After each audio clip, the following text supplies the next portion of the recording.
The Will to Be Well. By Charles Brodie Patterson. Chapter 9. The Religion of Christ. So then, because thou art lukewarm, and neither cold nor hot, I will spew thee out of my mouth. Revelation 3:16. Awake thou that sleepest, and arise from the dead, and Christ shall give thee light. Ephesians 5:14. The reign of dogmatic, theological Christianity is passing away. It has had its day, probably, also, its use, and people are no longer attracted to it by the inducements held out in the shape of a future reward to those complying with its requirements. Neither do they fear its anathemas, the future punishment awaiting those who go contrary to its teachings. It is thus robbed of its greatest two agencies for perpetuating its influence and power. But there are certain other things that will continue to have some effect in holding the ecclesiastical organism together. Chief among these is the force of custom. People get into the habit of doing certain things, and it soon becomes easier to do them than not to do them. Thus a large number of people find their way to church from force of habit. It is the conventional thing to do, the church is eminently respectable. Of themselves, however, these things cannot indefinitely hold the institution intact. A prominent clergyman once said to me, "Spirituality is dead in the church." Another of equal eminence said, "The longer I live, the less plan can I see in creation. Every year I become more pessimistic." And a leading New York minister recently remarked that sectarianism has utterly failed, and infidelity is rampant in the land. I quote these sayings merely to show that there is a decided feeling of apprehension within the church in regard to its own usefulness and future maintenance. Costly edifices continue to be erected, but they are designed as churches for the few, not the many. Church attendance is steadily falling off, year by year, yet here and there will be found a church at which the attendance is large. Sometimes the reason for this exceptional success is the spiritual development of the minister, who, recognizing the needs of his congregation, honestly strives to do all in his power to assist them. As a rule, however, the full churches are the direct result of a certain kind of sensational preaching that has come in vogue in the last 2 decades. It assails individuals and parties, and is largely made up of denunciation and invective.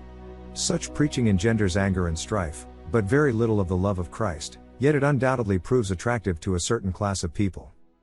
Money continues to flow into the church coffers in great abundance, but money alone cannot accomplish everything, and thus far it has failed to keep the pews filled. It may be that the church has devoted so much effort to Christianizing the benighted heathen that it has become lax in its home endeavors. It would almost appear, on the face of things, as if the heathen were making more converts in our own domain than the church is making in pagan lands. Not that look upon the many teachers that come to us from foreign countries as heathen, but this is certainly the church view. Looking over, then, the past and the present of Christianity, as taught by the church, the conclusion is inevitable that, no matter what its past record may have been, it is ineffectual in its efforts of the present.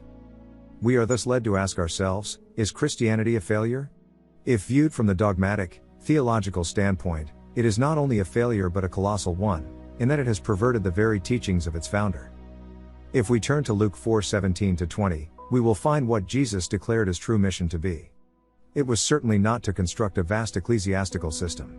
His gospel was to be one of spiritual enlightenment, for the healing of persons that were diseased in either mind or body. There was no article of belief nor complex creed. In fact, the great requirement to fit a man for this world or for any other was love and service to God through love and service to man. Christ's idea of God was an all-loving Father, who dwelt in the hearts of his children and would direct their ways aright, that his loving presence in the life of man caused the healing of both mind and body. That he was likewise an all-merciful Father, caring for all his children and sending both rain and sunshine on good and bad alike, that he was kind to the unthankful and the evil, and that his love passed all human understanding. Theological perversion of these great truths has taken the life out of Christianity and well-nigh destroyed its usefulness. What the world needs today is an aggressive, optimistic, genuinely Christian religion. Aggressive in the sense that it stands for the great fundamental truths of being, and optimistic in that it proclaims a gospel of glad tidings, a gospel of peace and goodwill to all, a gospel that not only heals the mind but gives health and strength to the body, thus showing a present, not a deferred, salvation. One that moreover does not exempt the body of man. Such a religion would kindle anew the spirit of true Christianity, and its influence would be felt in every part of the world. The pessimism of the age would dissolve before its progress, as the early morning mist before the rising sun. Pessimism has no real abiding place in the minds of the people.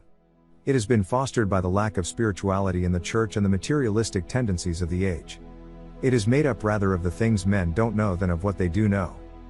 It may be claimed by pessimists that they have as much ground for their lack of faith as the optimist has for his sufficiency, but this is a fallacy that can be easily exposed. Pessimism gives rise to gloom and despondency of mind, and indigestion and biliousness of body, while the bright, cheerful person that sees good in all things takes the most hopeful, optimistic view of life, and the body is strengthened and nourished. The man himself gaining much more of present happiness.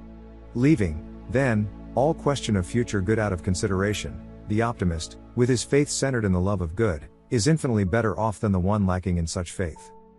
Let this optimistic Christ religion show man that God does not afflict him, but that all the evils of human life are occasioned by his own wrongdoing. That thought, whether it be true or false, must affect the life either for good or ill.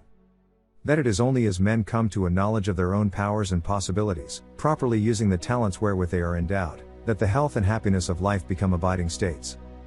That lack of knowledge is at the bottom of all their woe, that, while they themselves have wrongly conditioned their lives, they have the inherent power to create new conditions, that real Christianity is living the life, that a belief or a faith that finds no expression in works is of no avail. And that while the works are not to be regarded as of the greatest importance, yet they are the natural outcome of a living faith. Above all, let this renewed and quickened Christianity stand for the omnipotence, the omniscience, and the omnipresence of God. Teach that all life is of the one life, that the power is both within and without. That all visible things are the expression of the power of God, that man has no existence apart from the one life, that in God he lives and moves and has his being.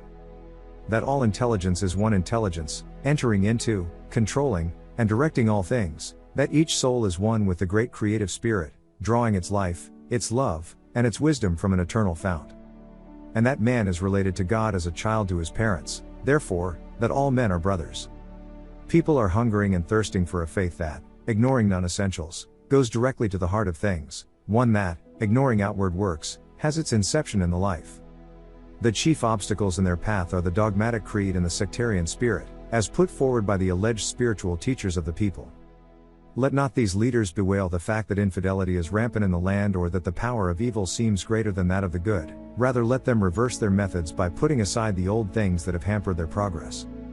Let them stand for a vital Christianity, one that will appeal to the very soul of man and show that real Christianity is practiced by leading the Christ life, that the different bodies composing the Christian church, instead of fighting one another, should endeavor, so far as possible, to find points of agreement in their respective systems. Let the church stand fairly and squarely on the great Christian law, as put forward by Jesus, the non-resistance of evil, or the overcoming of evil with good, instead of fighting windmills. Truth is ever powerful. It alone overcomes evil and the darkness of the world. The church that would abide must stand on the eternal foundation of an omnipotent, omniscient, and omnipresent God. With all that these adjectives imply, knowing that everything contradicting this position is only the vain imagination that exalts itself over and against a knowledge of good. Let the church follow this course, let it make a new statement of the vital truths of the Christian religion, let it burn away the straw and stubble of the past and build on a new foundation. And there will be a new awakening such as the world has never seen. The churches, instead of being empty, will be filled to overflowing, because people are hungering and thirsting as never before for something to come into their lives that will bring peace and rest in its train. The Christ gospel is a gospel of peace, a gospel that brings rest to the soul, that brings life and immortality to light. The church has all the physical equipment necessary for its propaganda, but in one thing it is lacking: spirituality. Will it forget the world, and the things of the world, and seek after God? If it should, it has a future far greater than its past. Let it continue in the old ruts, preaching the dead doctrine, and the paralysis that year by year has been creeping steadily through its organism will become total, and, as with other human institutions, its day will soon be gone and its usefulness ended forever. It is now at its most crucial turning point. It can no longer serve two masters. It must choose between the Spirit of God and the Spirit of the world. It must stand for something or for nothing. In conclusion, I wish to say that this article has not been written in any spirit of fault-finding. In the writer's mind there is no thought of antagonism nor uncharitableness, but only a sincere desire that the leaders of the church may be quick to apprehend the danger that evidently awaits it. It is menaced, not by any evil coming upon the institution from without, from people opposed to its teachings, but by a lack of vital force and power within. The need of greater Christian charity, more unity of thought and action, and the all-essential feeling of Christian love both for those within and for those without the fold. My earnest prayer is that the religious leaders of the day may realize this urgent need, and strive in every way to supply it, that the Christ Church may reign triumphant in the hearts and minds of the people.